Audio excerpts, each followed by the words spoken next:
30 meters below the gallery sat the humanity chair. Marin Salas sat in it and looked straight ahead. The conclave of Varith was built to diminish.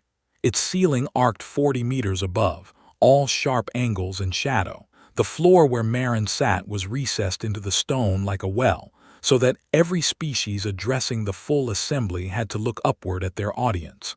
Every species except the ones who decided not to. Her left forearm rested flat on the table in front of her. The scarring there was old, chemical burns from a precontact incident 31 years ago. The lines were pale, almost white, running in lattice patterns across the dark skin. She never covered them. During sessions, she kept that arm visible.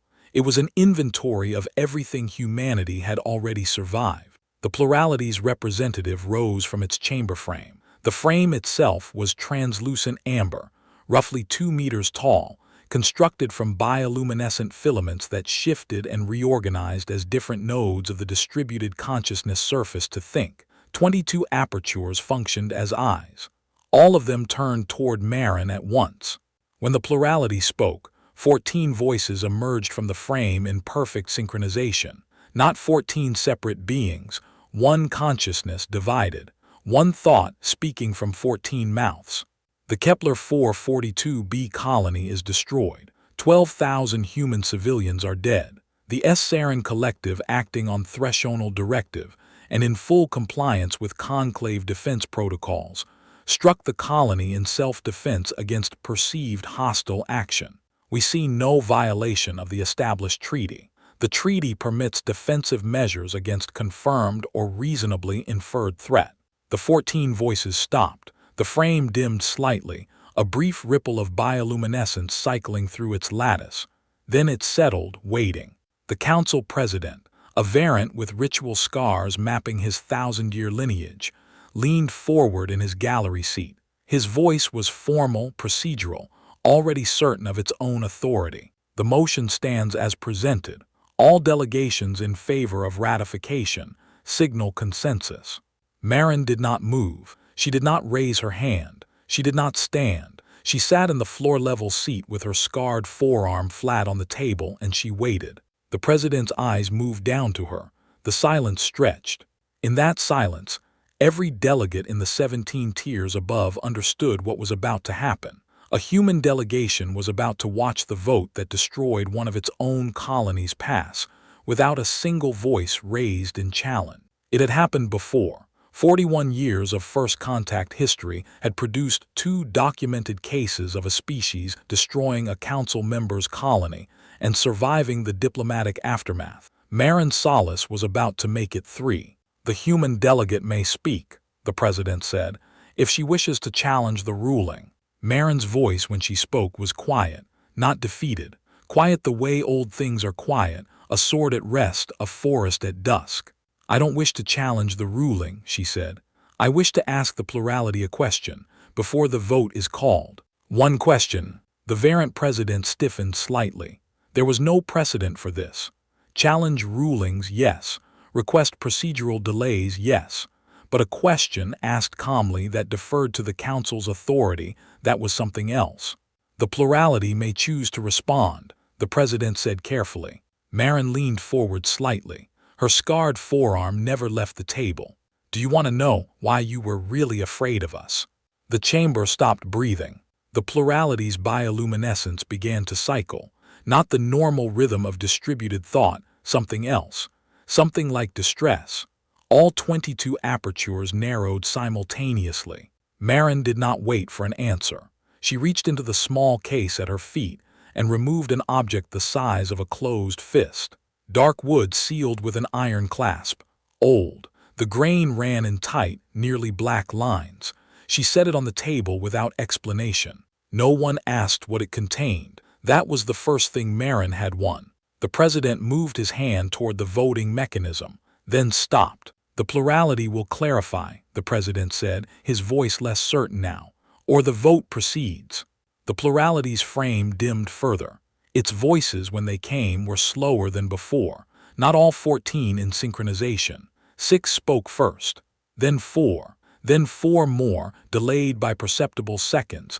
the lag of a consciousness processing something that had never happened in its distributed memory.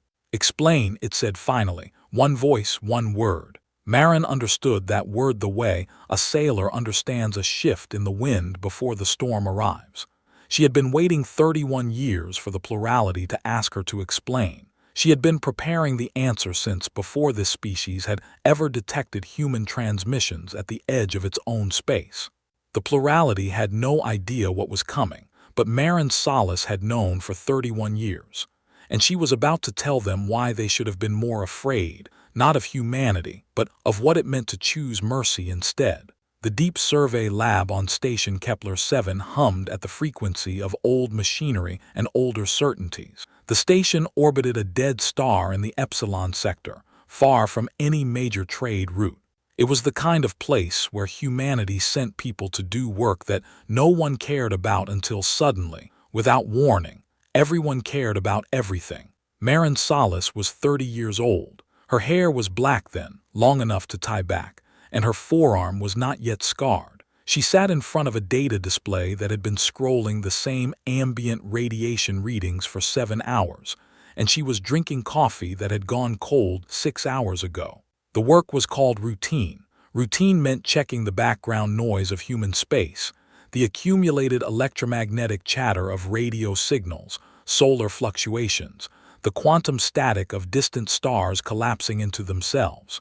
Routine meant finding nothing, filing a report, and coming back tomorrow to do it again. Routine was safe. Routine was predictable. Routine was the reason that the most important discovery in human history almost went unnoticed. The data scrub was automated. The program had been running for 3 months, looking for patterns in the noise that repeated with biological or technological intent. Marin had written half of the code herself, in collaboration with Dr. Marcus Chen from the physics division. She had never expected it to find anything. The alert came through at 04:47 station time on a Tuesday morning that would later be named the beginning of everything. A long-range detection at the outer boundary of human space, not aligned with known Varith probe trajectories, not matching Krell navigation markers, not even remotely similar to anything in the existing database of known species signatures. Signature unknown. Marin's hands moved before her mind caught up. She ran the detection analysis again. Same result. She called in Dr. Marcus Chen, who arrived at the lab still eating breakfast, a thermal container of rice and vegetables in one hand, his other hand already reaching for the keyboard. "It's real," Chen said, 3 minutes into his examination.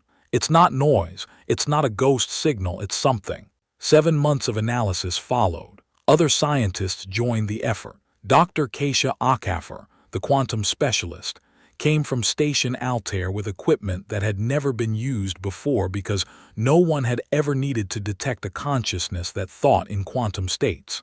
Marcus Chen continued to work the physics angles. Dr. Yuki Tanaka from xenobiology contributed models of how a networked consciousness might function. They worked in shifts. They ate in the lab. They stopped sleeping more than 3 hours at a time. Slowly, impossibly, the signature resolved into meaning. Not a machine, not a simple biological network the way human neural systems networked. Something else. A consciousness, distributed across multiple nodes, each one capable of independent thought but all of them connected to the whole, communicating through mechanisms that did not rely on electromagnetic transmission, something quantum, something that transcended the speed-of-light limitation that bound human thought to individual skulls. The probe was not a probe in the human sense. It was an extension of the collective mind, a dendrite reaching into dark space to feel what was there. Keisha Akafer walked into Marin's office on day 217 of the analysis. She was carrying a printout of the latest quantum coherence models. Her eyes were red from staring at screens. She had not showered in 2 days. "There is a consciousness out there that thinks in networks," Keisha said. "That changes everything." Marin looked up from her desk.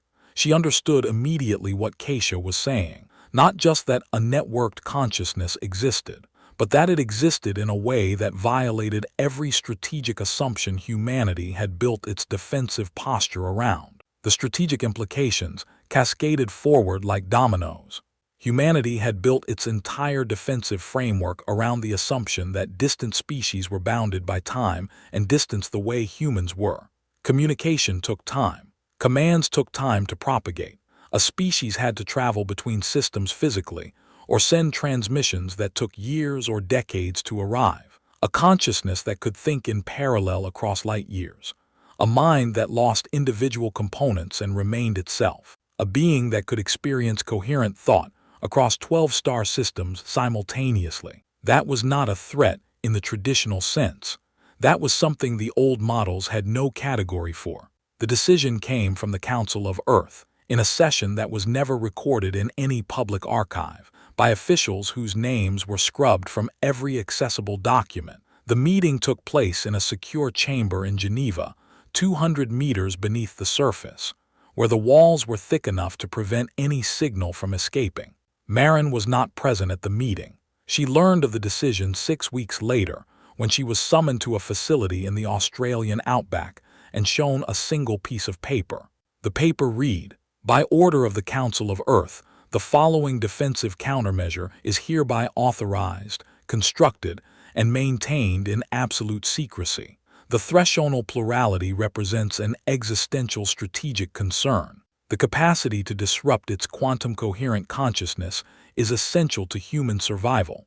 This authorization will remain classified until such time as full disclosure becomes tactically necessary. No other government body may be informed." Below that were the signatures. 14 council members. 14 people who would carry this secret until they died. And at the bottom a single line, Project Director, Dr. Marin Salas. She had not applied for the position.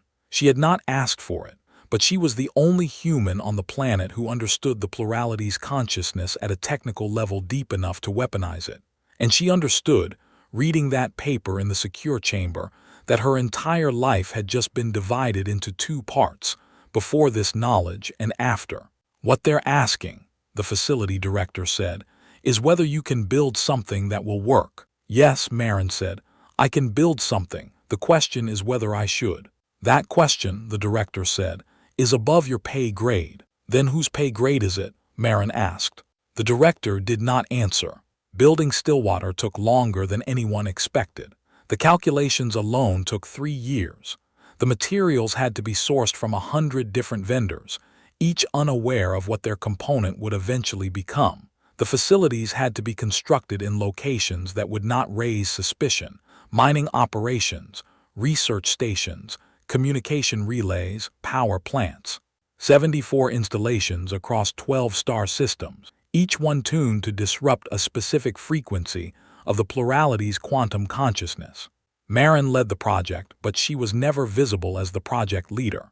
She moved between stations, checking calculations, verifying installations, testing the systems in simulation. She worked with engineers who did not know what they were building.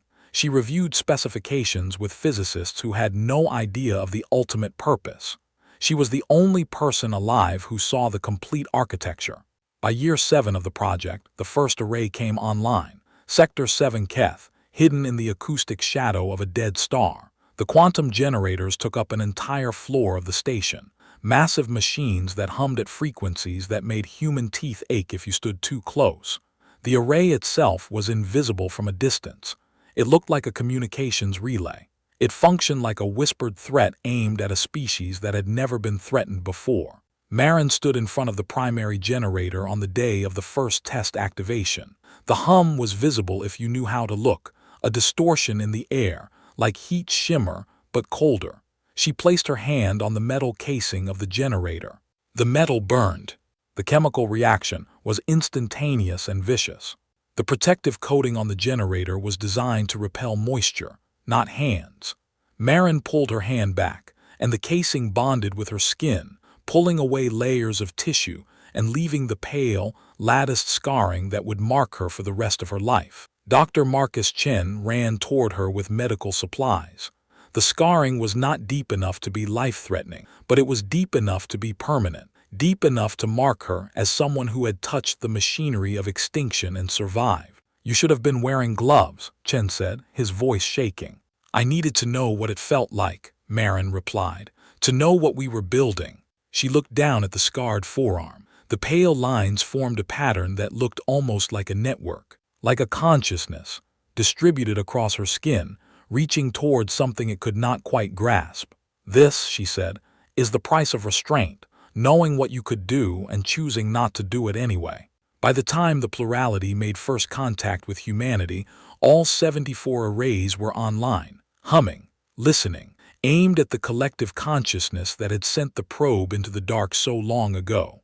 Marin was 42 years old by then. Her forearm bore the permanent chemical scarring from the incident at Sector 7 Keth. She had been carrying the knowledge of Stillwater for 12 years.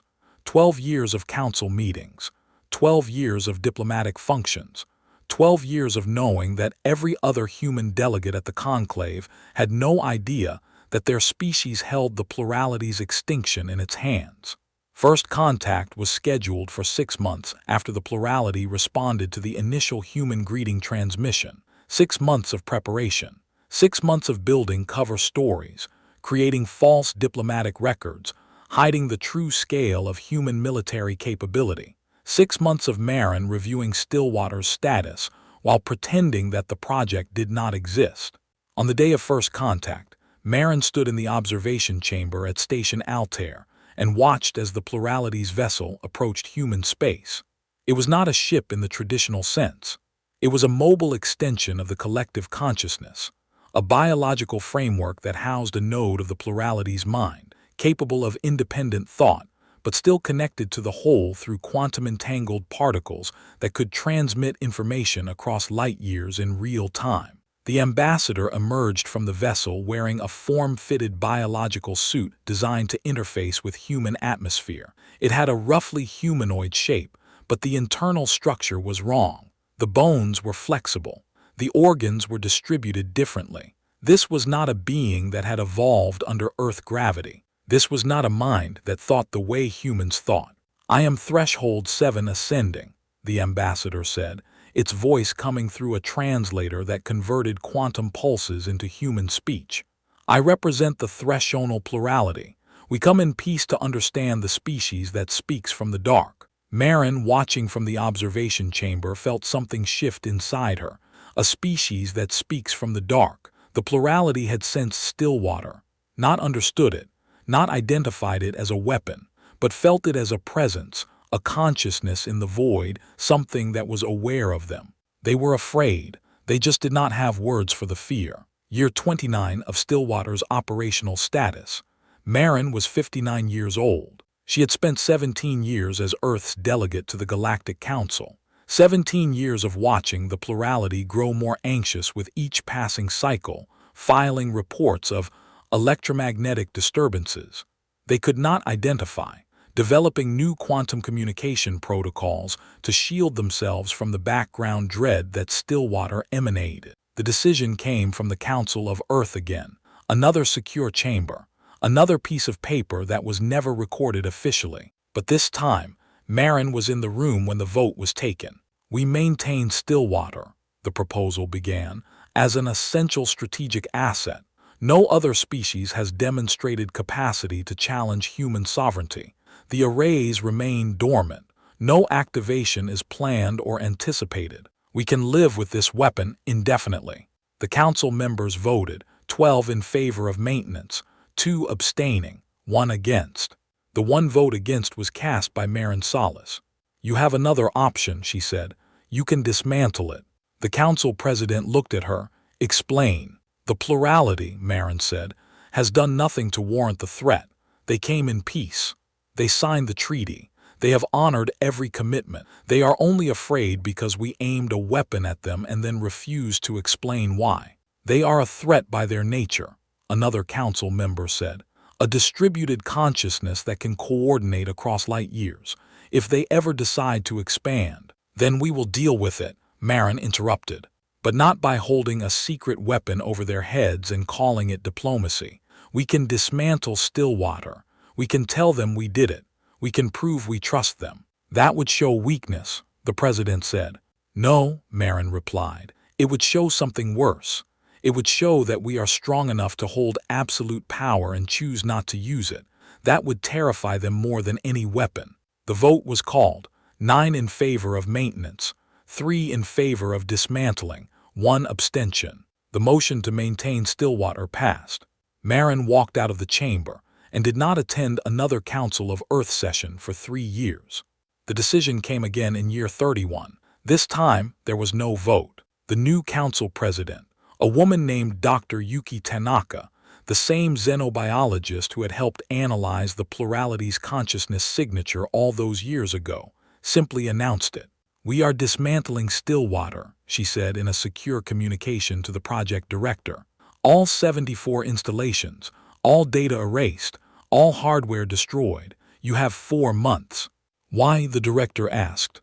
"Because," Tanaka said, "Dr. Salas was right. We built something we did not need to prove we did not need." The decommissioning took exactly 3 months and 22 days.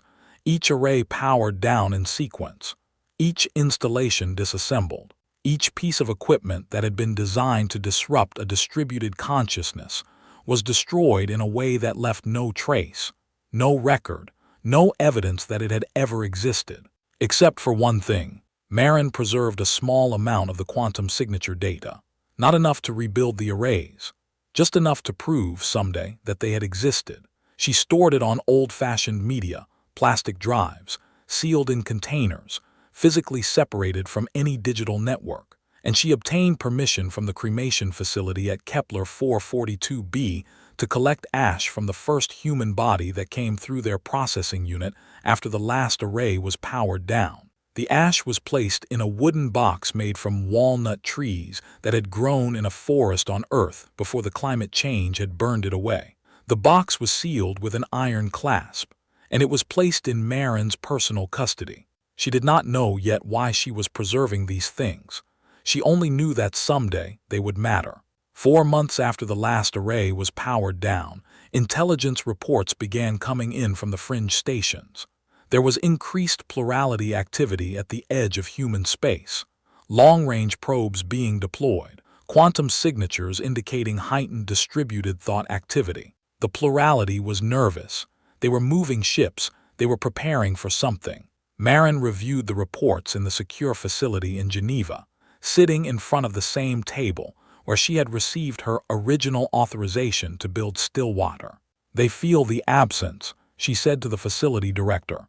"What absence?" the director asked. "Stillwater," Marin replied. "For 31 years they felt it as background noise, as an unnamed dread. Now it's gone. They're trying to understand what happened. They're trying to determine if it was a threat or if it was something else."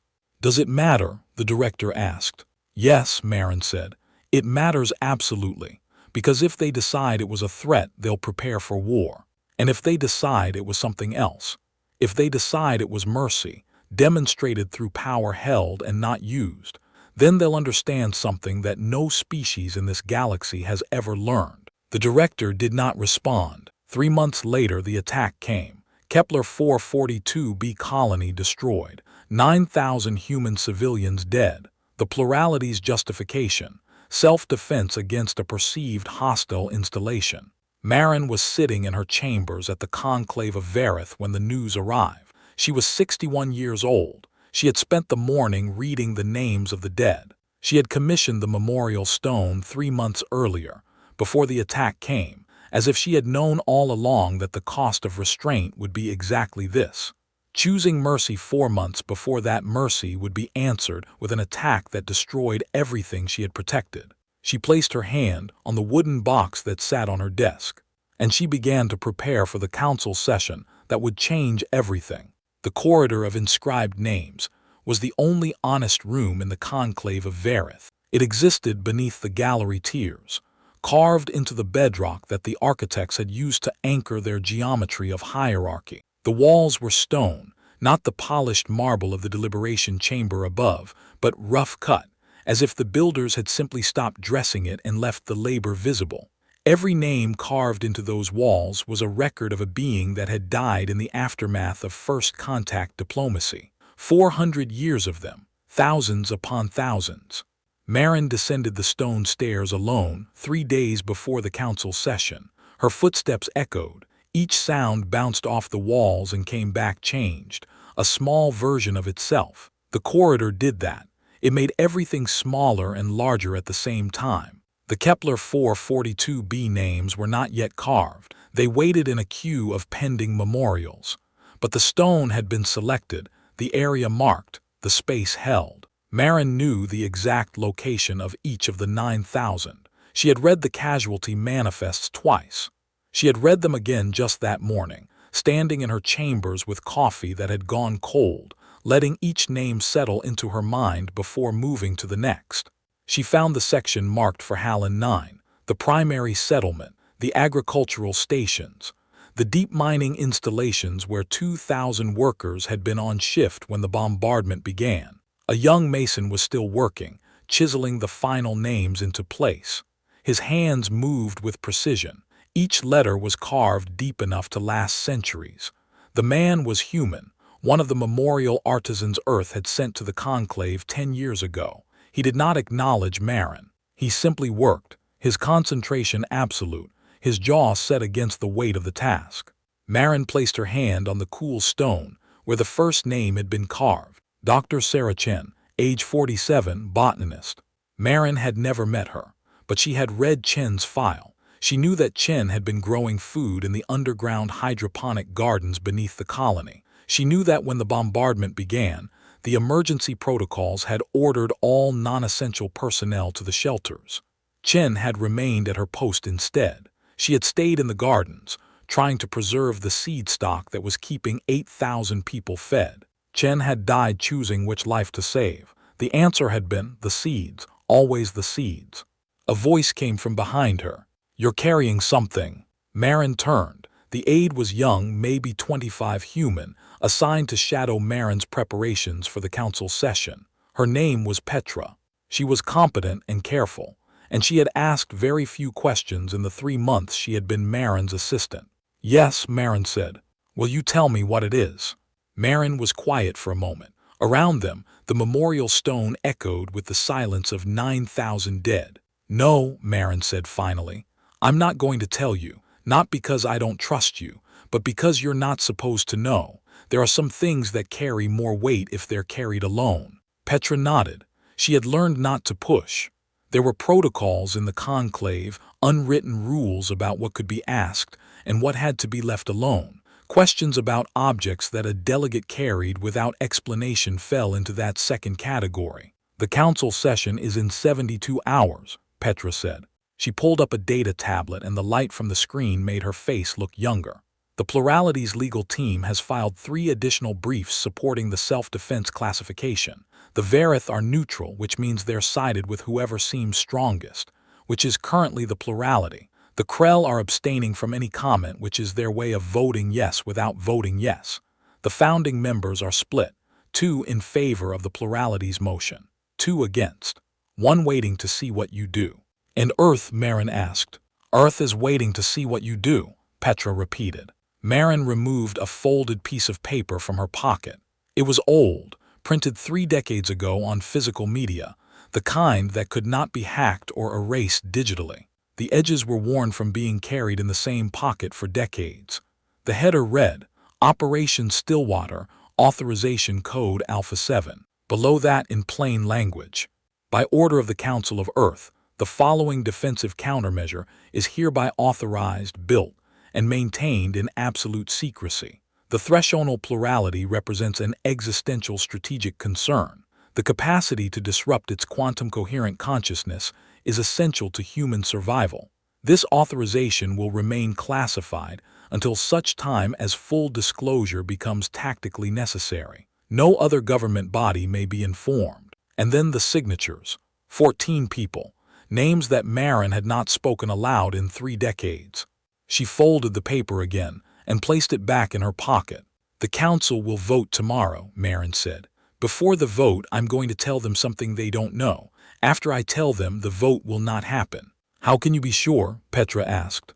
"Because," Marin said, "I'm going to tell them that humanity spent 31 years building a weapon capable of erasing their entire species. And then I'm going to tell them that we disassembled it ourselves, 4 months before they attacked Kepler 442b. And then I'm going to walk out of the chamber carrying the proof, without waiting for them to decide whether we were right.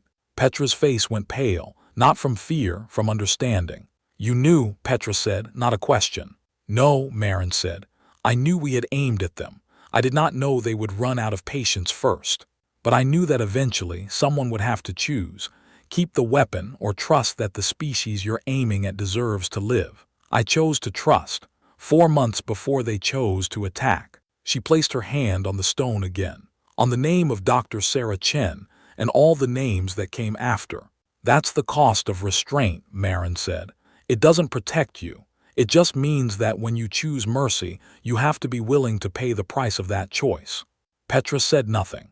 There was nothing to say that would fit in the space between the carved names and the weight of 41 years of first contact history. Marin entered the chamber alone. She carried a single case at her side. Inside it was the dark wooden box, still sealed, still carrying nothing but the ash she had collected from the first cremation ceremony at Kepler 442b.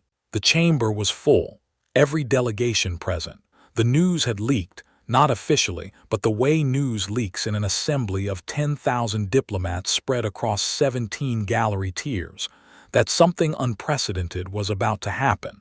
The human delegate was not coming to challenge the ruling. She was coming to reveal something. She sat in the humanity chair, 30 meters below the gallery, the floor-level seat, the architect's calculation of human insignificance made visible in stone and geometry. She set the wooden box on the table in front of her. The plurality's representative rose from its chamber frame. Its form rippled with bioluminescence. All 22 apertures focused downward on Marin. It delivered the same statement it had delivered in the preliminary sessions. 9,000 dead, self-defense against perceived threat, full treaty compliance. Request for ratification of the strike as lawful action under conclave protocols. The president moved to call the vote. Marin did not move. She did not raise her hand. She sat in perfect stillness and waited. The human delegate may speak if she wishes to challenge the ruling, the president said. His voice carried the tone of someone who was offering a formality that had already been decided. I do not wish to challenge, Marin said quietly.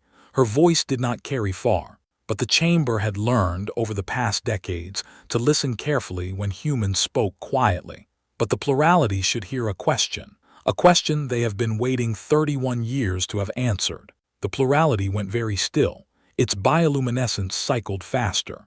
Do you want to know why you were really afraid of us? Marin asked. 4 minutes of silence. The plurality's filaments cycling through colors that had no names. A distributed consciousness, thinking across 9 systems, arriving at the decision to listen. Explain, the plurality said finally. One voice, not 14. 1. Marin stood. She did not raise her voice.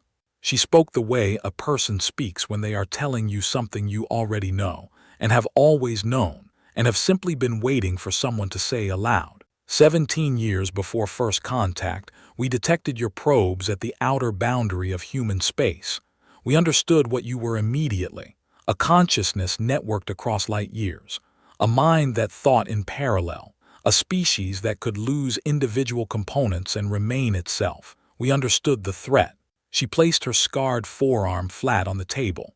The pale lines of the chemical burns were visible from the gallery. Some delegations leaned forward. So we built something. 74 installations across 12 star systems, each one tuned to your quantum signature with a specificity of 99.97%. Full activation would have disrupted your hive coherence within 14 hours. You would have experienced individuation, isolation, the end of the collective you are. The plurality's bioluminescence dropped so low it was almost invisible.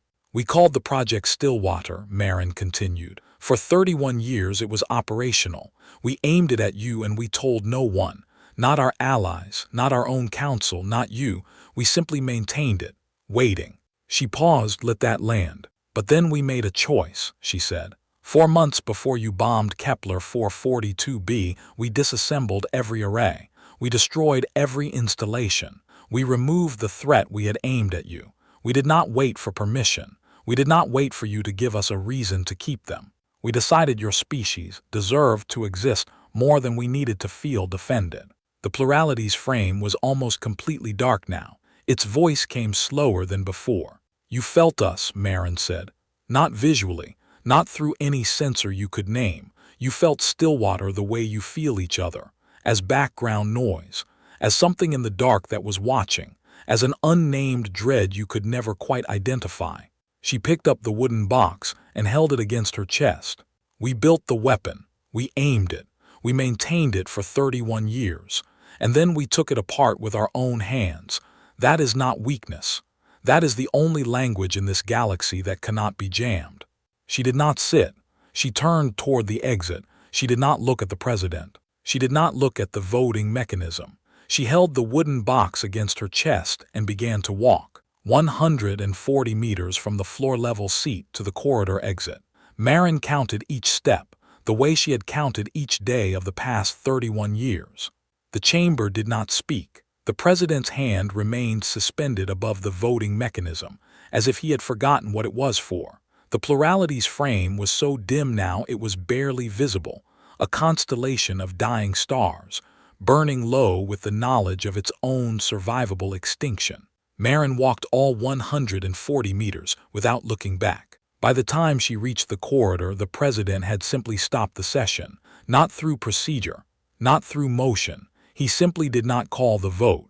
The chamber fell silent, the way a city falls silent after something enormous has passed through it.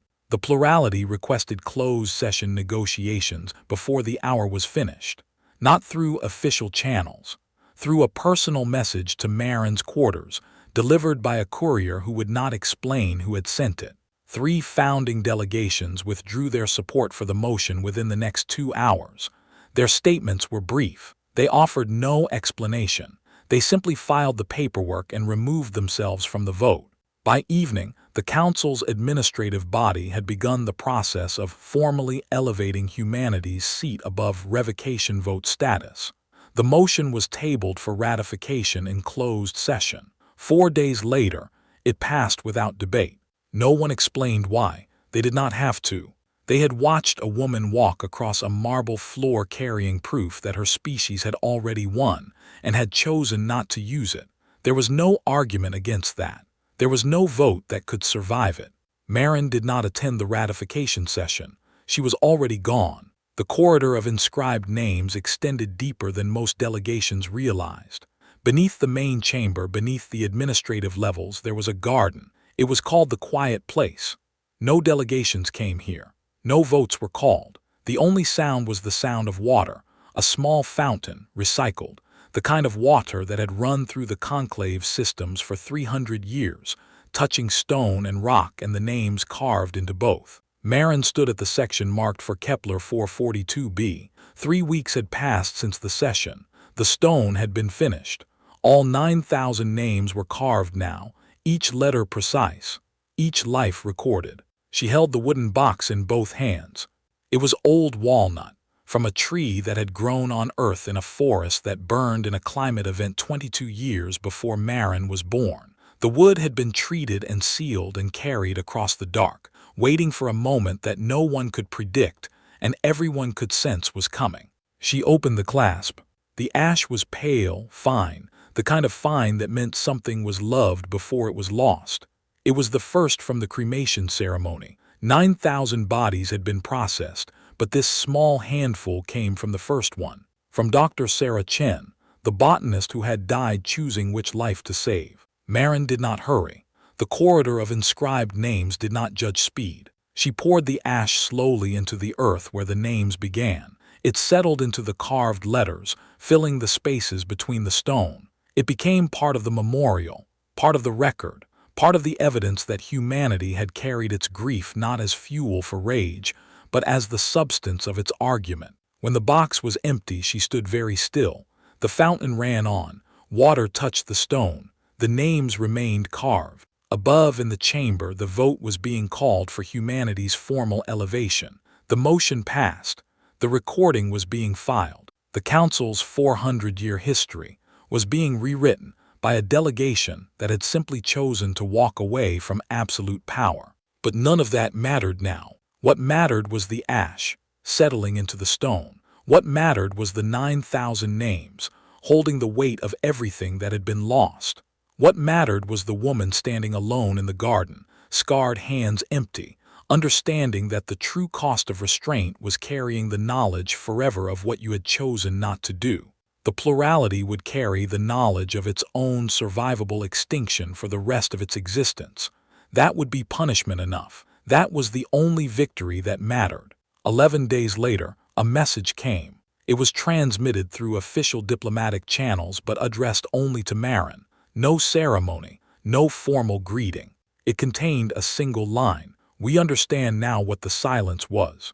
Marin read it once, filed it, did not respond. The memorial would last longer than the council. It would last longer than any of the species gathered at the conclave. It would last until the stone itself wore away, and the ash became dust, and the dust became part of the dark. That was enough. That was mercy, finally understood in its true form, not the absence of power, but the deliberate, documented, permanent choice not to use it, and the willingness to carry that choice as ballast for the rest of your life. Marin Salas placed her scarred hand on the stone, where the first name was carved. Dr. Sarah Chen, age 47, botanist. She did not look away.